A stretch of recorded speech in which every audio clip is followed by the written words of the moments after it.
दोस्तों नमस्कार। अमेरिकी राष्ट्रपति ने ईरान के सुप्रीम लीडर से कहा सरेंडर कर दो। ईरान के सुप्रीम लीडर ने अमेरिकी राष्ट्रपति को जवाब दिया, सरेंडर बिल्कुल नहीं। और अगर इस युद्ध में अमेरिका कूदा तो फिर उसके ऐसे परिणाम होंगे जिसकी भरपाई कभी नहीं हो पाएगी।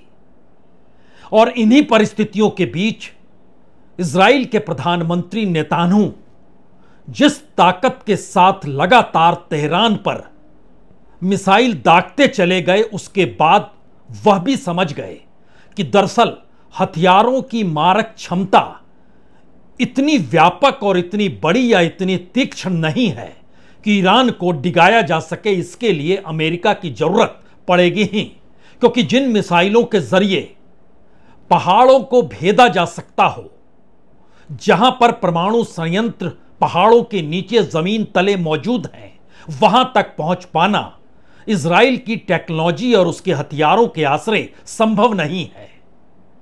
तो क्या वाकई युद्ध की शुरुआत के वक्त कोई तय नहीं कर पाता है कि युद्ध खत्म कैसे होगा?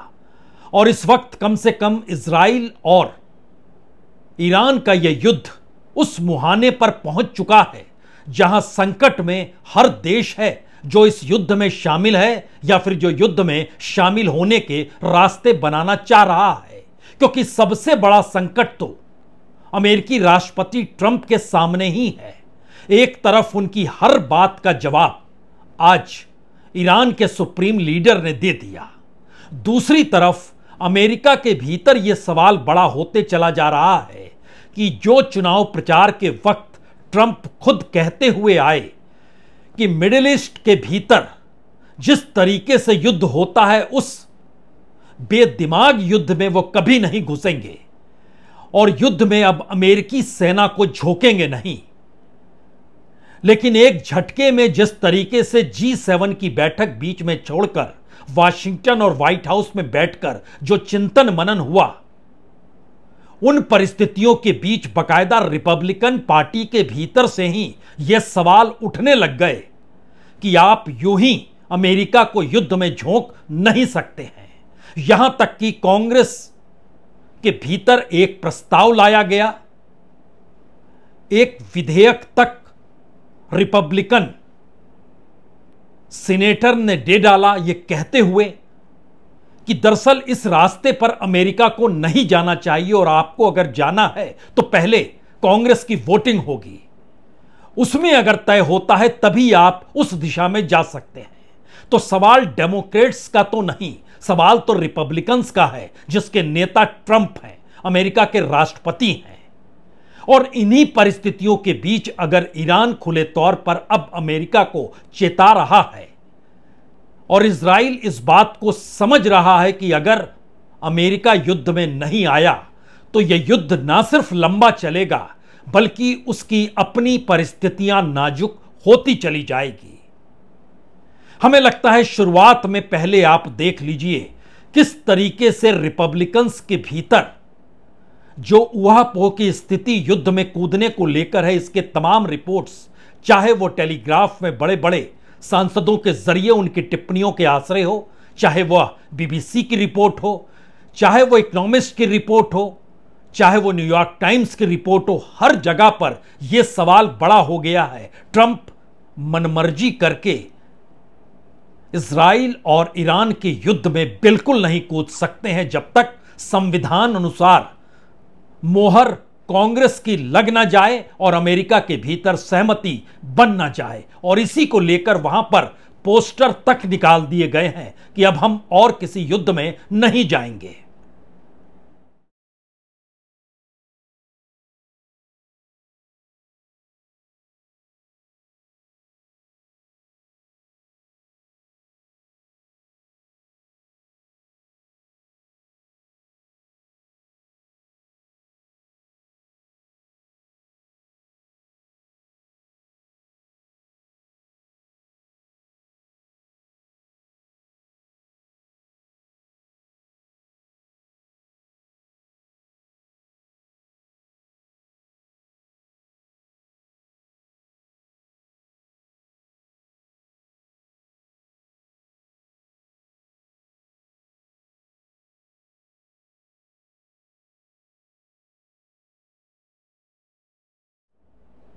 दरअसल इन रिपोर्ट्स ने इजराइल के भी होश फाख्ता कर दिए हैं।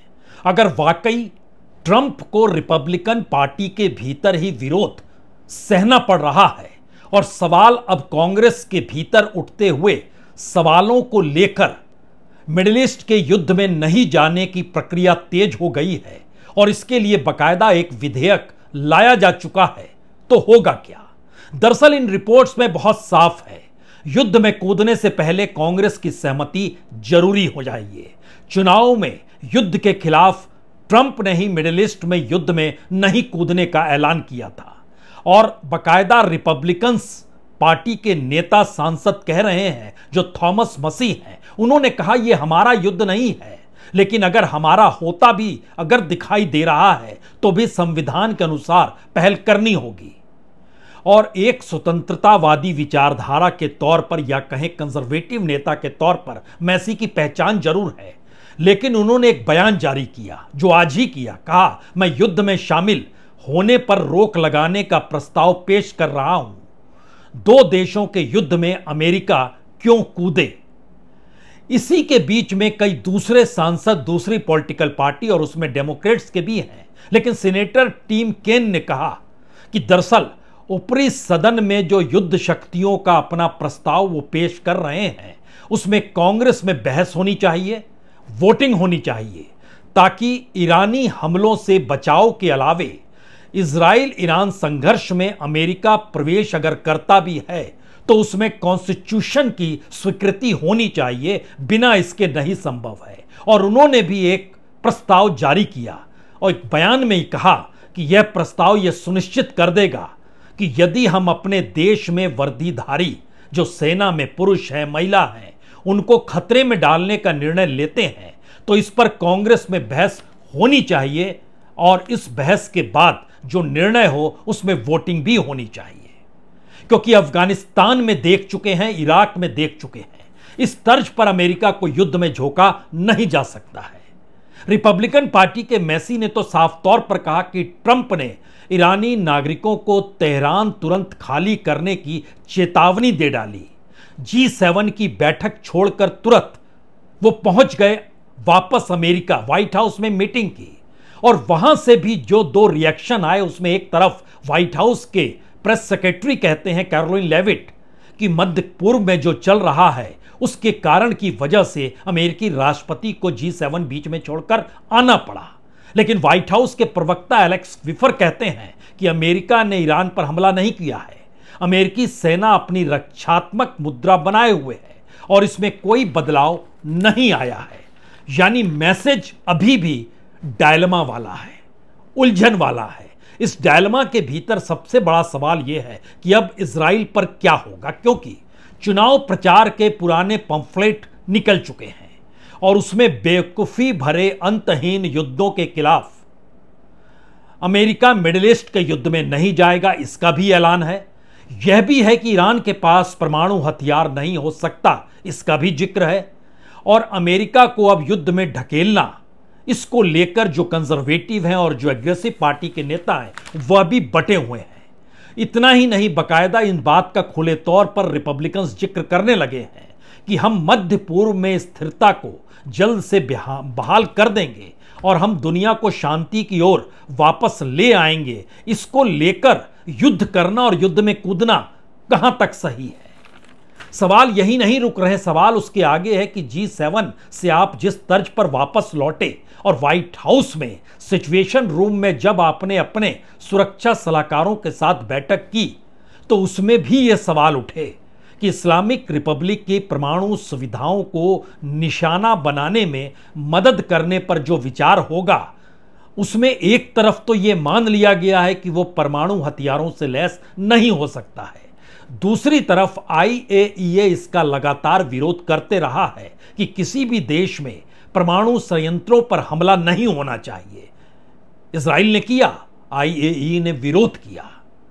अमेरिका क्या करेगा इस दिशा में? कंजर्वेटिव रिपब्लिकन्स के भीतर जो विधेयक निकल कर आया है उसमें कहा गया कि कांग्रेस की मंजूरी के बिना ईरान के खिलाफ युद्ध में ट्रंप नहीं उतर सकते हैं, क्योंकि यह हमारा युद्ध नहीं, और अगर यह होता तो भी कांग्रेस को हमारे अपने संविधान के अनुसार ऐसे मामलों पर फैसला लेना ही होगा, क्योंकि अमेरिका युद्ध से दूर हो चुका है और अतीत की तमाम बातें, जिस अमेरिका फर्स्ट के नारे के तहत ट्रंप ने पूरा चुनाव जीता, वह एक झटके में धूमिल हो जाएगा। उसमें अवैध प्रवासियों तक का मामला है और उसमें यह भी मामला है कि अवैध प्रवासी जो विदेशी आक्रमणकारी हैं, जो लॉस एंजल्स में हुआ, उसको लेकर सारी चीजें डिरेल्ड हो जाएगी। और ट्रंप के बाकायदा जो पॉलिटिकल स्ट्रेटजिस्ट थे, स्टीव बैनन, उन्होंने लिखा कि दरअसल डीप स्टेट को अमेरिका को ईरान के साथ युद्ध में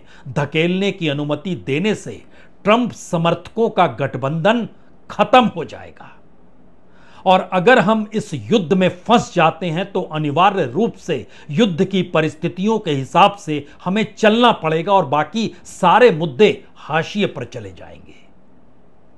ट्रंप के सामने यह चुनौती ऐसे में उपराष्ट्रपति जेडी वेंस सामने जरूर आए। उन्होंने कहा कि दरअसल ईरान के भीतर जो यूरेनियम संवर्धन है उसको समाप्त तो करना ही चाहिए और उसके खिलाफ कार्रवाई तो होनी ही चाहिए, क्योंकि बीते 25 साल से जो विदेश नीति अमेरिका की रही, जेडी वेंस ने उसके लिए शब्द का इस्तेमाल किया, वह मूर्खतापूर्ण विदेश नीति चल रही थी।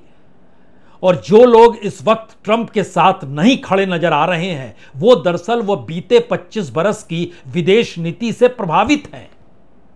इसीलिए जेडी वेंस ने आगे लिखा अपने ब्लॉग में भी कि हाल के दिनों में ऐसे संकेत मिलते हैं कि ट्रंप के मतदाता ईरान पर हमला करने के लिए इजराइल की मदद करने में अमेरिका का व्यापक रूप से समर्थन करेंगे। यानी उन्होंने उस रास्ते को अपना जो ट्रंप जिस रास्ते पर चल रहे हैं। सवाल इन सब के बीच यही है कि ऐसे में अब अमेरिका जिस रास्ते निकल पड़ा है उसमें उसके सामने विकल्प क्या होगा। यह सवाल इसलिए बड़ा है क्योंकि युद्ध में अगर अमेरिका नहीं कूदता है तो फिर इजराइल के लिए मुश्किल, इजराइल के लिए परिस्थितियां आसान करने की क्यों जरूरत है। तो इसके 4-5 वहां के सुरक्षा सलाहकार और अमेरिका के भीतर के विशेषज्ञ कह रहे हैं कि दरअसल अमेरिका की जो सैन्य ठिकाने हैं जो इजराइल के लिए खोलने चाहिए, जो एयरबॉर्न रिफ्यूलिंग होती है जो हवा में, उसकी व्यवस्था होनी चाहिए। B-2 बॉम्बर सिस्टम इस क्षेत्र में होना चाहिए। 6th स्टिल्थ बॉम्बर्स जो कि डियागो गार्सिया से मई के महीने में लौट आए थे, उनकी दोबारा स्थापना वहां होनी चाहिए। यानी टैंकर है, फाइटर है, सेकंड कोरियर है, सब की व्यवस्था आप कीजिए। अगला सवाल यहीं से खड़ा होता है, तो क्या ऐसे में ईरान की प्रतिक्रिया क्या है।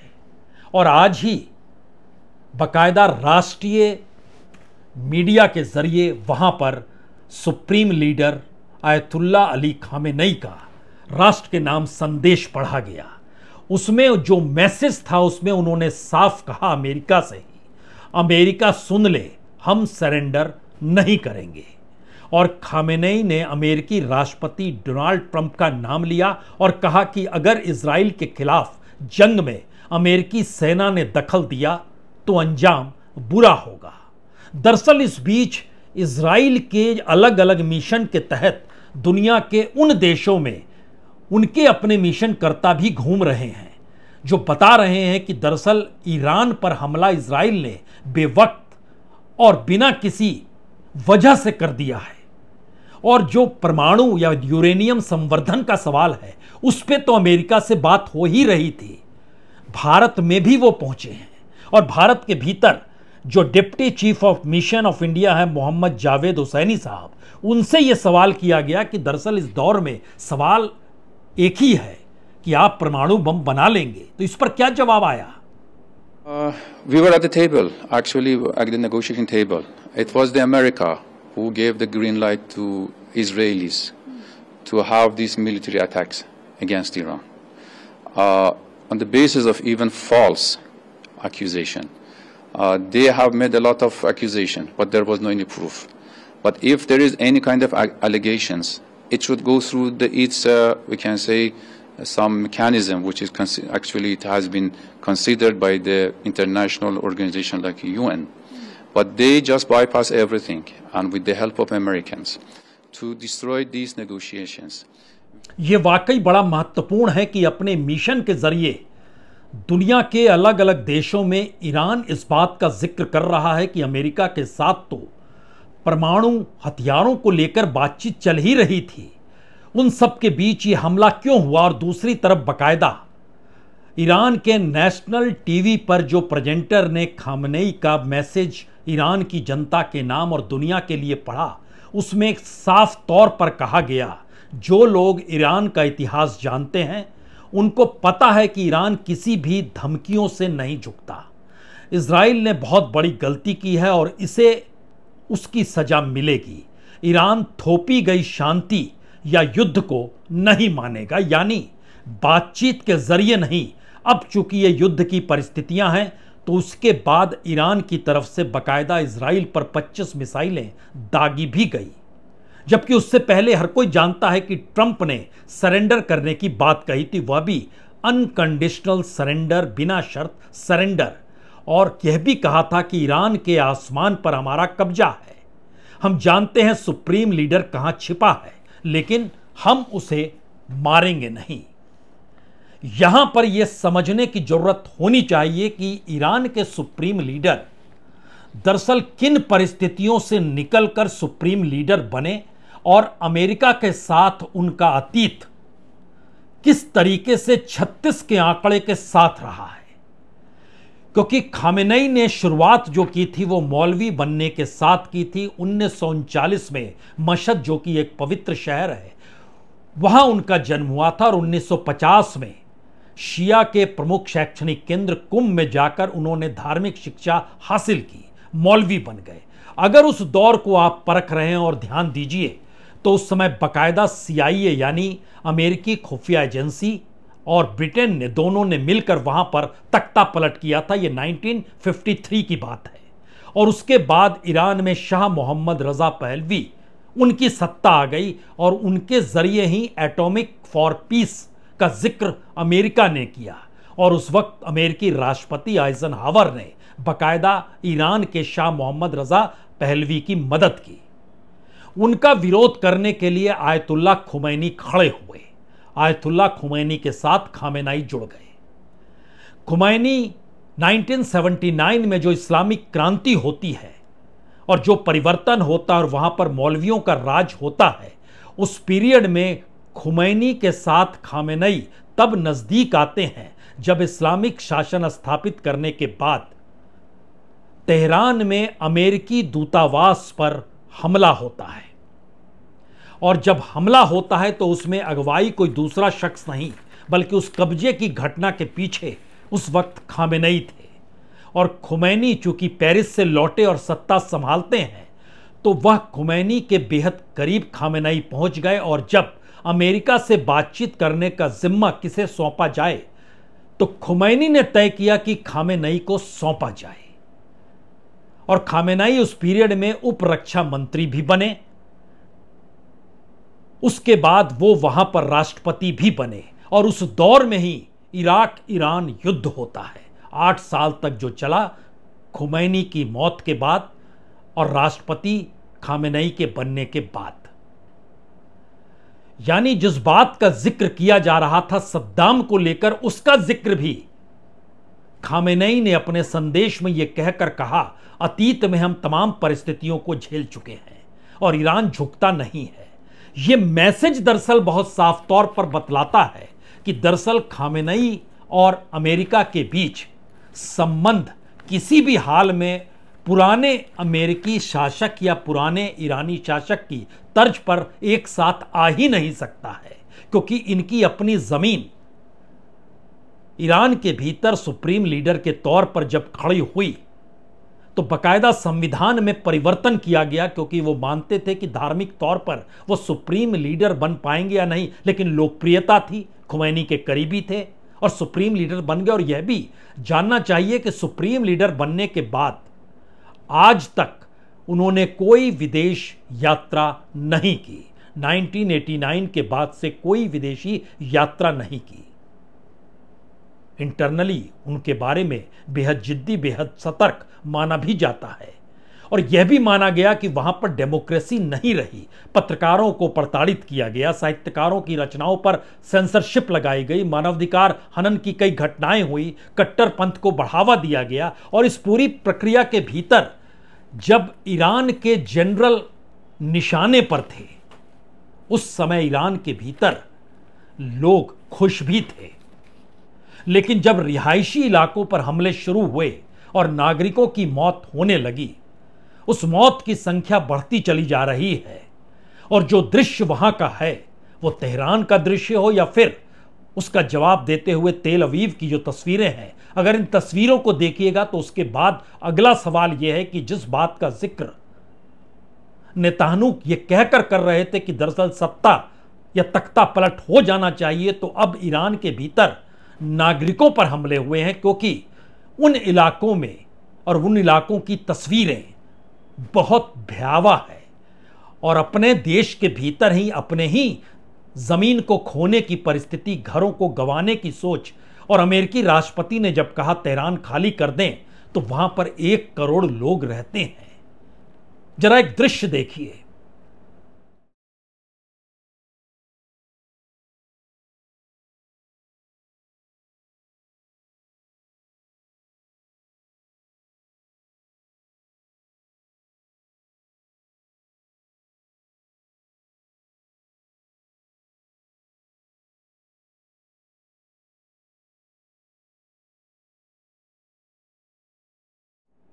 युद्ध की इस विभीषिका के बीच हमें लगता है इस बात पर भी ध्यान देना होगा, खुमैनी परमाणु हथियारों के खिलाफ थे।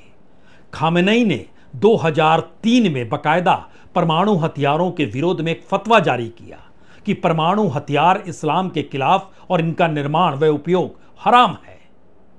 और इस पूरी प्रक्रिया के भीतर लेकिन अपने डिफेंस सिस्टम को कैसे मजबूत करते चले गए, और उनके पूरे डिफेंस सिस्टम में रशिया और चाइना ने बहुत मदद की। रशिया ने सबसे ज्यादा मदद की है। इस दौर में बकायदा बैलिस्टिक मिसाइल और ड्रोन का इस्तेमाल, सुपरसोनिक मिसाइल कैसे बने, इस दिशा में ईरान ने बहुत काम किया।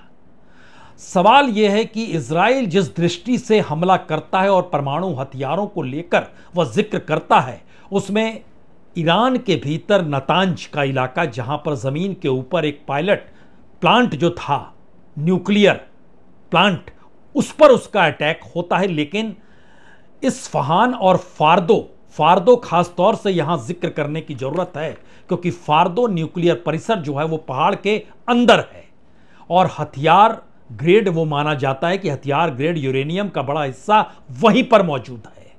इजराइल के पास बंकर तोड़ने का बम नहीं है, अमेरिका के पास ये मौजूद है। और मैसिव ऑर्डिनेंस पेनिट्रेटर इसको कहते हैं, MOP। ये वजन तकरीबन 13,000 किलोग्राम का होता है। सवाल यह है कि अगर अमेरिका युद्ध में नहीं कूदेगा और जो पूरा का पूरा न्यूक्लियर परिसर है ईरान का, अगर वो वैसे ही मौजूद रहेगा, तो फिर इजराइल की तो ये बड़ी हार होगी और नेतान्याहू की ये बड़ी हार होगी। क्योंकि इस पूरी प्रक्रिया के भीतर में निशाने पर परमाणु संयंत्र शुरू में थे, जनरल्स शुरू में थे, उसके बाद तेल संयंत्र वहां पर अटैक हुआ, फिर आर्थिक केंद्र जो था वहां पर निशाना साधा गया। यानी सैन्य बेस और मिसाइल लॉन्च पैड के बाद इकोनॉमिक कंडीशन और लोगों के ऊपर ये अटैक होने शुरू हो गए। इसीलिए यह सवाल बड़ा होते चला गया, क्या वाकई अब इस युद्ध में अगर अमेरिका की एंट्री नहीं होती है तो यह युद्ध बहुत लंबा चलेगा, और उसको आने वाले वक्त में किस दृष्टि से दुनिया देखेगी, शायद ये यूक्रेन और रूस के युद्ध के जरिए भी समझ सकती होगी। लेकिन अगला सवाल यह भी है, क्या वाकई इजराइल या नेतान्याहू इस पूरी प्रक्रिया के भीतर फंस गए हैं? क्योंकि खामेनेई की हत्या के खिलाफ अमेरिका खड़ा है, ईरान के परमाणु कार्यक्रम वहां तक पहुंचने की स्थिति में इजराइल के पास मिसाइल नहीं है, और ईरान अपने तौर पर यह बार बार कह रहा है कि दरअसल ये सब सत्ता परिवर्तन और ईरान को एक सोशल वार के भीतर ले जाने की दृष्टि से कर रहे हैं, जैसा इन्होंने लीबिया में किया, जैसा इराक में किया, जैसा सीरिया में किया। क्या ये दृष्टि इस रूप में ईरान को एकजुट कर रही है? लेकिन इन सब के बीच जो 4-5 बड़े सवाल ईरान के साथ जुड़े हैं कि क्या ईरान की क्षमता कमजोर हो जाए, अब इजराइल इसका प्रयास कर रहा है। शासन तंत्र और सैन्य संस्थाएं छिन्न भिन्न हो जाए, इसका प्रयास कर रहा है। ईरान के भीतर का जो शक्ति संतुलन है, जो पावर गेम है, उसमें वो हावी हो जाए और इस्लामिक रिपब्लिक पूरी तरीके से खत्म हो जाए। क्या इस दिशा में अब वो बढ़ चुका है? लेकिन फिर अगला सवाल इस बात को लेकर आता है जो कि ईरान के भीतर से ईरान के सुप्रीम लीडर ये धमकी अब इजराइल से ज्यादा वो अमेरिका को दे रहे हैं, क्योंकि अमेरिका के भीतर वो पॉलिटिकल सिचुएशन ट्रंप के साथ खड़ी नहीं है। ट्रंप ताकत के साथ सत्ता में आए जरूर हैं, लेकिन ट्रंप को अगर अब सत्ता में आने से पहले नारों को याद दिलाया जा रहा है और कहा जा रहा है कि देखिए आप इस दृष्टि से चले थे और अब आप अमेरिका को डिरेल्ड मत कीजिए, क्योंकि इस दौर में अमेरिका की साख दुनिया भर में कमजोर हुई है। और अमेरिकी राष्ट्रपति ट्रंप के जन्मदिन के दिन जिस तरीके से सेना ने परेड की और उस सेना के परेड में डेमोक्रेट्स वहां पर सड़कों पर उतर आए, ये पहला नजारा अमेरिका के भीतर था जहां पर यह लगने लगा कि मौजूदा सत्ता में सत्ता के साथ खड़ी पॉलिटिकल पार्टी के नेता ही ट्रंप के साथ नहीं है। वो पहला मैसेज था। तो क्या वाकई जिस रास्ते ट्रंप निकल पड़े हैं उसमें इजराइल से ज्यादा संकट उनको अब यह सोचकर दिखाई देने लगा है कि अमेरिका की पुरानी ताकत और अमेरिका की नई बार्गेनिंग सिचुएशन के बीच खुद ट्रंप ही खड़े हैं और अंतर्राष्ट्रीय तौर पर G7 की बैठक तक उन्हें जिस तर्ज पर छोड़नी पड़ी, और आज ही के दिन जब यह मैसेज खुले तौर पर सामने आया कि भारत के प्रधानमंत्री ने टेलीफोन पर कहा अभी हमारे पास वक्त नहीं, अभी नहीं आएंगे, और जो सीज फायर और जो मध्यस्थता या फिर जो पाकिस्तान को लेकर सवाल थे वो गलत थे, और उसी वक्त आज ही रात के 10:30 बजे, यानी जिस समय अमेरिका में दोपहर के 1 बजेंगे, उस वक्त पाकिस्तान के सेनाध्यक्ष मुनीर के साथ अमेरिकी राष्ट्रपति लंच कर रहे होंगे व्हाइट हाउस में। अंतर्राष्ट्रीय सिचुएशन में जिस रास्ते ट्रंप चले, क्या उस रास्ते अब इजराइल भी उसमें फंस गया है?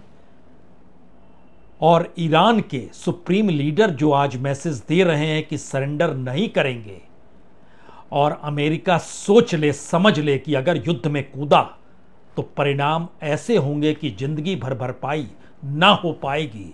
ये परिस्थितियां युद्ध की दिशा में जा रही है या एक मनोवैज्ञानिक युद्ध की परिस्थितियों के रास्तों को खोल रही है, या फिर पहली बार दुनिया के सामने बहुत साफ नजर आ रहा है इस वक्त कोई वर्ल्ड लीडर है ही नहीं।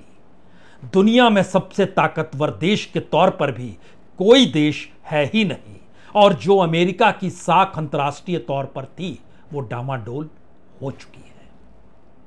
बहुत बहुत शुक्रिया, बहुत बहुत शुक्रिया।